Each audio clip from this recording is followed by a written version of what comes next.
Estamos en la mesa de En Perspectiva en este miércoles 6 de abril de 2016. Estamos con Miguel Fernández Galeano, Daniel Superviel, Rafael Prosekansky y Teresa Herrera. Estamos sacándole punta a la actualidad. Ahora pasando a otra noticia, esta de la tarde de ayer, tarde-noche de ayer, porque los detalles se conocieron ya oscurecida la jornada. La Suprema Corte de Justicia declaró inconstitucionales 4 artículos de la Ley de Servicios de Comunicación Audiovisual, también conocida como Ley de Medios. A partir del recurso presentado por la firma DirecTV, en realidad se declaró inconstitucionales e inaplicables al accionante, no artículos completos, sino partes de artículos. Concretamente, el artículo 39, inciso 3. El artículo 55, completo. El artículo 60, literal C, y el 98, inciso 2, de la ley 19.307. O sea, por un lado, el alcance de la resolución es bastante menor de lo que la empresa aspiraba, porque había impugnado 27 artículos. Y por otro, está lleno de sutilezas y de matices que hay que tener en cuenta por el alcance que termina teniendo a propósito de cada una de las disposiciones, y porque además, si leen la resolución, van a ver que los ministros tuvieron argumentos diferentes, incluso coincidiendo en que una norma era inconstitucional. Algunos lo fundamentaron de una manera y otros de otra, ¿no? El texto completo está disponible en nuestro sitio en internet, en perspectiva.net. Ustedes ya pudieron hacer un primer abordaje. A ver, ¿quién empieza? Sí, yo quiero empezar contundente, a lo Daniel. Yo creo que este dictamen, que va a esperar de otros, pero que como avanza sobre muchos de los más cuestionados, de los artículos más cuestionados, destruye el discurso de ley mordaza. Se confirma lo que muchos analistas internacionales en el tema de libertad de expresión, incluido su propio relator, el relator de la Comisión Interamericana de Derechos Humanos, había dicho: la ley es una muy buena ley. Se habla de 4 inconstitucionales, partes de 4 institucionales, hablaremos de ello, hablarán los compañeros. Yo quiero hablar telegráficamente de unos cuantos constitucionales. Horario de protección al menor lo declaran constitucional.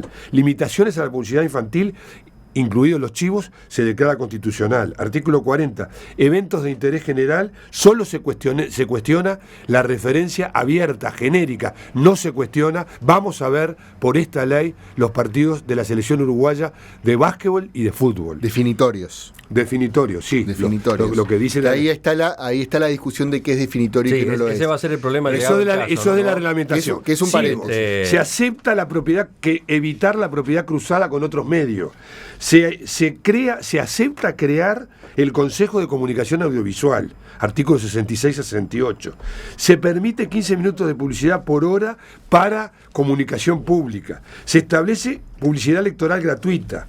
Se establece la posibilidad de supervisar y sancionar a los titulares de los servicios de comunicación audiovisual. Para aclararle a los oyentes, aquí Miguel acaba de enumerar una serie de disposiciones que estaban impugnadas en el escrito de DirecTV. Exacto. Y que la Suprema Corte no entendió que fueran inconstitucionales. Y por lo tanto, cuando se vuelvan a presentar recursos, aunque los recursos son vez a vez, estos, con la misma integración del tribunal, no van a ser objetados. Por lo tanto, esta no era una ley mordaza.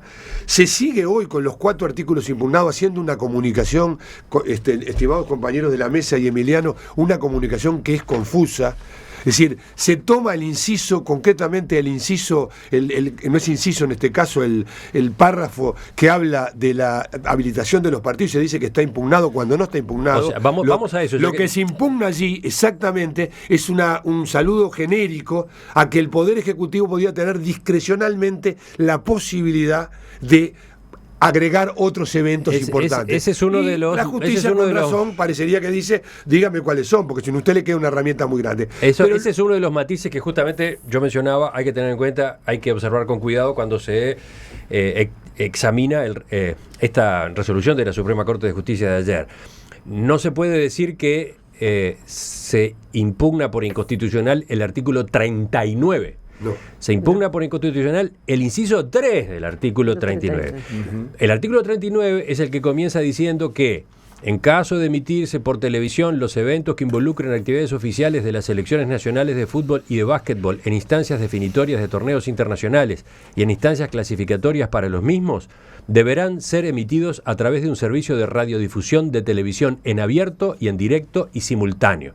Ese es el primer inciso, queda vigente, no es cuestionado por la Suprema Corte. Gratuidad. Segundo inciso, para estos eventos quedará limitado el ejercicio de derechos exclusivos en aquellas localidades del territorio nacional donde no se cumple esta condición. En estos casos, y cuando no exista ningún otro prestador interesado en la emisión, el Sistema Público de Radio y Televisión Nacional deberá hacerse cargo de garantizar el derecho establecido en el artículo precedente, siempre que sea técnicamente posible y en la modalidad de retransmisión. Ese segundo inciso queda vigente también. No le cabe la inconstitucionalidad.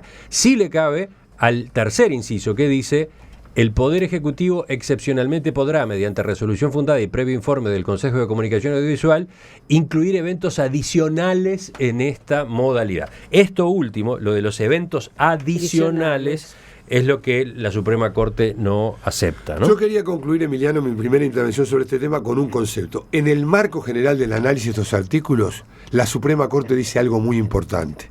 La libertad de expresión en la dimensión individual es muy importante restringirla en la menor cantidad posible.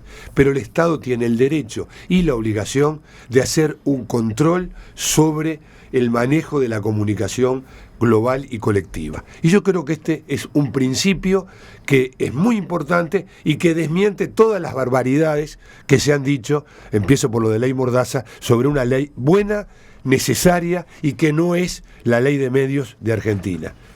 Porque esa es la otra confusión y la otra estigmatización que hacemos. Acá hay una ley pensada con los principios generales de la comunicación.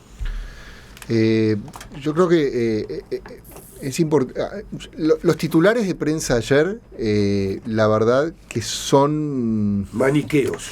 Yo no sé si maniqueos, si están hechos con mala intención. Ahí entramos una cuestión de la intención del periodista, pero sí yo creo que no son justos con lo que ha sucedido. Es decir, acá creo que el fenómeno se puede ver de dos formas. Por un lado, hay una nueva ley, vamos a hablar de lo negativo, hay una nueva ley, en este caso es una ley de la gestión Mujica, que tiene articulados declarados inconstitucionales. Me fui a una vieja entrevista de este programa con un amigo de la casa como Daniel Chaschetti, que él comparaba las veces que la Suprema Corte había declarado inconstitucionales leyes promulgadas por las administraciones. Y bueno, la gestión Mujica es aquella con más leyes declaradas inconstitucionales. Tengo, para recordarles a los oyentes, por ejemplo, la ley 19.310 de ley de pagos judiciales, la ley de liquidación de pluna 18.931,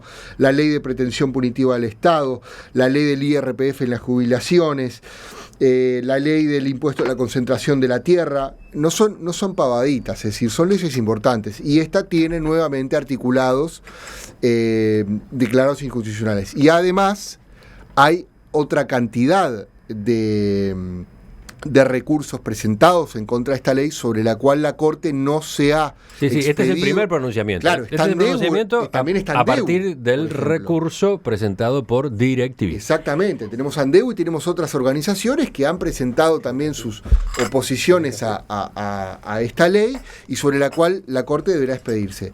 A mí esto es lo que me hace pensar también, que no solo incluyo a la ley de medios, reitero, creo que pide una reflexión más general. Es decir, la falta a veces de cuidado en la redacción de las leyes que ha dado lugar a tantas declaraciones de inconstitucionalidad en leyes críticas. Eso, por lo menos a mí, me hace pensar. También es cierto lo que dice Miguel, es decir, para una ley bastante grande y bastante compleja, no han sido demasiados los puntos donde se ha declarado inconstitucional. Eso, son lo más hay que mirar las dos caras de la moneda. Yo creo que estoy de acuerdo con eso. Por ejemplo, en el terreno de la afectación de la libertad de expresión, que obviamente fue uno de los puntos más debatidos a propósito de la Ley de Servicios de Comunicación Audiovisual, y a propósito de la cual distintas empresas han presentado recursos de inconstitucionalidad sobre distintos artículos, Exacto. sobre distintas disposiciones de la ley. En este fallo de ayer solamente se atiende uno de los reclamos, ¿no? Literal, el que sí. tiene que ver con una parte del artículo 60. Literal C. Sí. El artículo 60 es el artículo que establece lo que se suele llamar cuotas pantalla, o sea, porcentajes que deben estar dedicados, en este caso, a producción nacional, ¿no? Preocupación común de Andeu y de DirecTV en este caso, por ejemplo. Ujú. Ambos se interpusieron. Entonces, ¿qué dice el artículo 60? Solo los productores independientes. ¿Qué dice el artículo 60? Los servicios de televisión abierta, los servicios de televisión para abonados en sus señales propias y las señales de televisión establecidas en Uruguay que sean difundidas o distribuidas por servicios para abonados con autorización o licencia para actuar en nuestro país, deberán incluir en su programación programas de producción nacional de acuerdo a los siguientes criterios. Y ahí vienen los criterios A, B, C, D. Por ejemplo, el A dice: en los servicios de televisión comerciales, al menos el 60% de la programación total emitida por cada servicio deberá ser de producción o coproducción nacional, sin contar la publicidad y la autopromoción. Bueno, esto que había sido cuestionado, esto queda. Esta es una disposición que no es objeto de inconstitucionalidad. Sí, exacto. Tampoco la B, Que son los públicos. tampoco la D. Sí es objeto de inconstitucionalidad la C. Sí. La C, que es la que no solamente habla de porcentajes de producción nacional, sino que introduce lineamientos muy concretos de qué tipo de contenidos tiene que poner. Y entonces, por ejemplo, dice: un mínimo de 2 horas por semana de la programación emitida deberán ser programas de agenda cultural, entendiendo por tales aquellos que promuevan eventos y actualidad de las industrias creativas, como ser teatro, danza, artes visuales, museos y patrimonio, música, libros, cine, videojuegos, diseño, entre otros. Es allí que la Suprema Corte dice: la elección de qué se expresa, ya sean ideas, opiniones, sentimientos, obras artísticas o entretenimiento, es enteramente libre y debe estar en forma casi absoluta fuera del control de las autoridades y de otros actores sociales. Esto que se estaba intentando con este inciso C que yo leí recién, viola esa capacidad de elecciones, esa libertad de expresión que debe defenderse, dice la Corte, ¿no? Emiliano, a mí yo quería intervenir en justamente en el 60, que era el que más me importaba.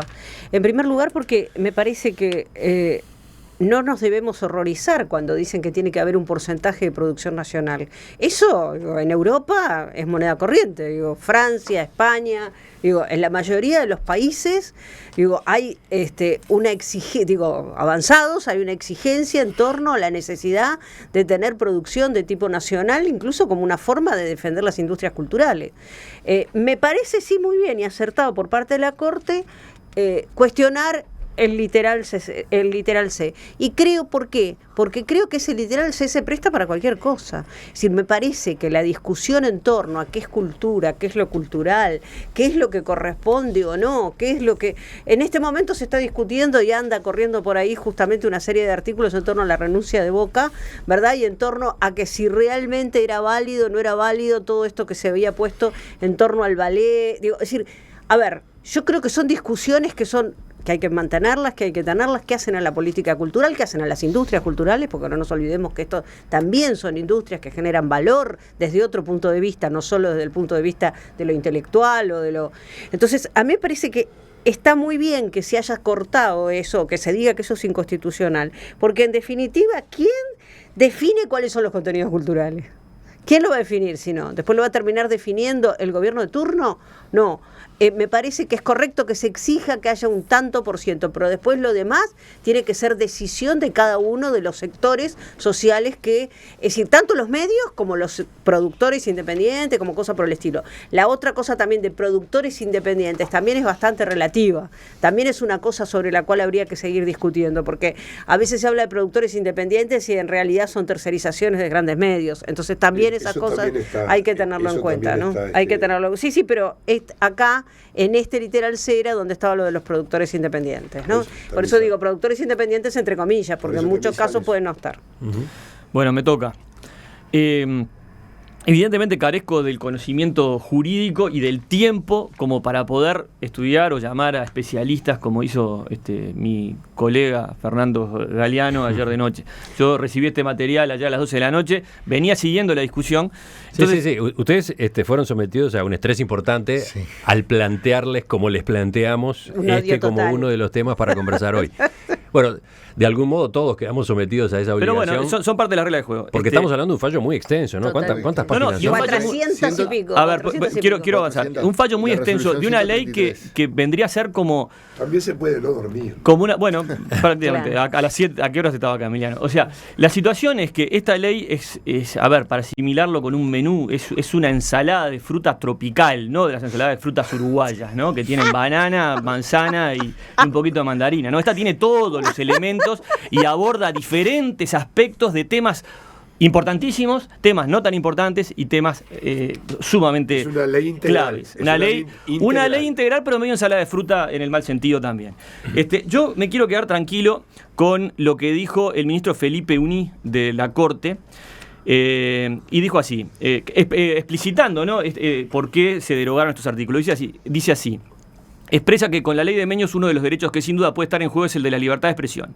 Cito, sin libertad de los medios de comunicación, sin que sea posible buscar, recibir y difundir información para que todas las personas estén en situación de formarse su propio criterio, no puede existir la pluralidad de ideas y consecuentemente el derecho irrestricto de cada uno a pensar como lo considere mejor, expresa el fallo de la Corte. Y yo me parece que si los ministros de la Suprema Corte estuvieron imbuidos en ese espíritu que cita Uní, yo tengo que darle la derecha a Uní. ¿Ah? Después entra la minucia de entrar a, como hizo Emiliano recién, como hizo Fernández Galeano, como hicieron ustedes, a desmenuzar cada uno de los puntos y cada uno de los ítems. Y ahí creo que se abre una tertulia en cada uno de esos puntos y de esos ítems. ¿Tá? Con lo cual es muy difícil de abarcar íntimamente, al grano, esta situación en estos pocos minutos. Pero quiero darle otro ángulo también a la situación. Sudestada, que es .com.uy, es un periodismo que se emite por internet. Miren cómo tituló: Suprema Corte respalda la ley de medios, ¿no? Entonces tiene que ver también con los enfoques hacia lo que pasa es que esto es verdad y lo otro es mentira. Ahí iba a venir. Perdóname, Daniel. Es verdad. Una ley que partes de 4 artículos, una ley de 150 artículos, parte de 4 artículos, son los únicos que son cuestionados. Si 150 son apoyados, la ley está respaldada. No hay dos maneras de verlo. Pregunta para mis compañeros. Es muy uruguayo que estemos discutiendo aquellos aspectos puntuales, a veces yo diría marginales de la idea, porque si tomamos el que más le duele a la gente, el que más visión ha tenido, que es la transmisión de los partidos, en el caso de eso, la obligación de transmitir determinados partidos de las elecciones uruguayas por televosión abierta. ¿Puedo ¿Qué pasa? ¿Decías de eso, Miguel? Si vamos a ese punto... Si vamos a ese punto, vemos que lo sustantivo está. Ajá. Bueno, ¿puedo redondear, Emiliano? Porque, sí. O sea, acá todo el mundo habló mucho y yo hablé poco. Entonces, con respecto al tema de la televisión y el tema de los partidos de fútbol, yo creo que el mundo va a la muerte de la televisión y a la muerte de las transmisiones deportivas por televisión. Realmente, creo que cada vez más, con lo cual, ¿qué quiero decir? La muerte de la televisión y la muerte de los partidos de las transmisiones de fútbol por televisión hacen que esta ley tal vez llegue un poco tarde. ¿Qué quiere decir con la muerte en este caso? A ver. Quiero decir que en la medida que nosotros tenemos una radio, Emiliano, que hoy se puede ver por internet, mañana, ¿qué te va a impedir a vos, llegando a una suerte de democratización del fútbol, que vos pases por internet tus partidos de fútbol? Ahí no se necesita la televisión. Hoy por hoy los goles de Messi en el Barcelona se pueden grabar desde la tribuna y meterlos en YouTube. Y bueno, ¿quién puede cortar eso? Está bien, el día que mejoren los sistemas. Estamos hablando de... Pero entramos en una nueva discusión, perdón, déjeme hablar. Entramos en una nueva discusión donde la multiplicación de plataformas digitales sobre las cuales emitir contenido empiezan a ser una suerte de competencia lo dice Humberto Eco, los grandes medios no se dieron cuenta que Internet es su enemigo, no su aliado. Entonces ahí entramos en otra discusión que nos mete en el siglo XXI y esta ley es del siglo XX. Pero ojo una cosa, una acotación a lo que dice Daniel. Por ejemplo, hoy Internet, muchas de las compañías de cable, vos podés ver los servicios que ofrecen por Internet. pero eso está de alguna forma entra igual en la ley de medios. Es decir, vos podés ver un Peñarol Villa Teresa a través de la aplicación que tiene Tenfield para internet. Podés ver una película de Fox, que es una de las compañías de cine, la podés ver también por internet, pero si entras tu número asociado del cable. Es decir, ojo que también internet, ya hoy por hoy las empresas se han ajustado al tema y digamos, incluir internet como parte de sus posibilidades de acceso a los servicios. Además, perdón, cuando después, en la época que apareció la televisión, dijeron que iba a matar a la radio. En la época que apareció internet, dijeron que iba a matar a la radio y a la televisión. Y por ahora, yo ahí, a pesar de mi gran adoración y admiración por ECO, no comparto. Yo creo que realmente todos los medios van a coexistir y van a seguir porque coexistiendo. Las compañías también se han adaptado. Por supuesto, y porque en realidad la plataforma multimedio es lo que va a funcionar en el mundo y va a seguir avanzando y desarrollándose. Que lo vamos a poder ver desde acá y que ya lo estamos viendo desde acá, eso es otra cosa, pero yo creo que no tenemos que, me parece que entrar en la guerra de eso no, y me parece muy bien que los países intenten legislar sobre estas aunque cosas. Sea por 2 siempre años. y cuando, la pregunta de siempre y cuando no. ¿Esto es una victoria o es siempre una derrota? Bueno, desde la audiencia, alguien no firma, pero su celular termina en 470, dice, con todo respeto, Miguel, la Corte ni apoya, ni respalda, ni saca, ni pone. La Corte aclara la constitucionalidad de una ley o no, nada más. Hoy tuve 2 precisiones, la de la autocrítica y esta. Es decir, opinar tiene razón, toda razón el oyente y acepto el comentario. Lo que estoy diciendo es que la valoración de este primer análisis... En todo caso son los titulares de los periódicos. La valoración, lo que demuestra es que esta no es una ley mordaza, que la estigmatización y la simplificación que con esta ley se quiso hacer no vale, porque ya la ha analizado la Suprema Corte de Justicia y ha encontrado de 27 artículos 4 incisos de algunos de esos artículos ilegales. Entonces, ¿qué pasa? Que esta ley no es... Dijeron que la mejor ley de prensa es aquella que no se hace. Y lo dijo algún frentista también, que no existe. Yo creo que esto es lo que demuestra que el Estado... Mujica lo dijo. Lo dice mucha gente, son lugares... El problema, ¿sabes cuál es? Es que esta no es una ley que vaya a la libertad de expresión. Esta es una ley que organiza al Estado para regular una función esencial como es la comunicación. Y eso, audiovisual. Pero eso es muy importante.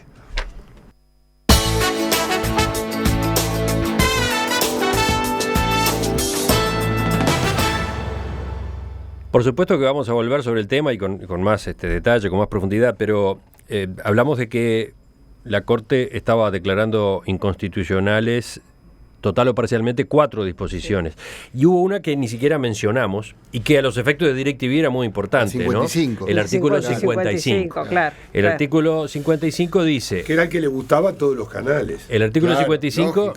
Digámoslo todo. No, acá era un tema de absoluto interés de DirecTV, claro, y tuvo éxito en su planteo, ¿no? El artículo dice, el total de suscriptores de las empresas de televisión para abonados autorizadas en todo el territorio nacional no podrá superar el 25% del total de hogares con televisión para abonados de todo el país. El total de suscriptores de las empresas de televisión para abonados autorizadas en todo el territorio nacional no podrá superar el 35% del total de hogares con televisión para abonados de cada territorio donde existan otras autorizaciones o licencias de menor alcance. En ambos casos, el total de hogares con televisión para abonados se determinará conforme a los datos del último censo de población del Instituto Nacional de Estadística. Bueno, este artículo completo ha sido declarado inconstitucional y no aplicable para DirecTV, ¿no? Y tiene sentido. Le eliminan a DirecTV restricciones a la cantidad de suscriptores que pueden. Llamar la atención que era una de las cosas que más le interesaba de esta ley a los dueños de los grandes medios.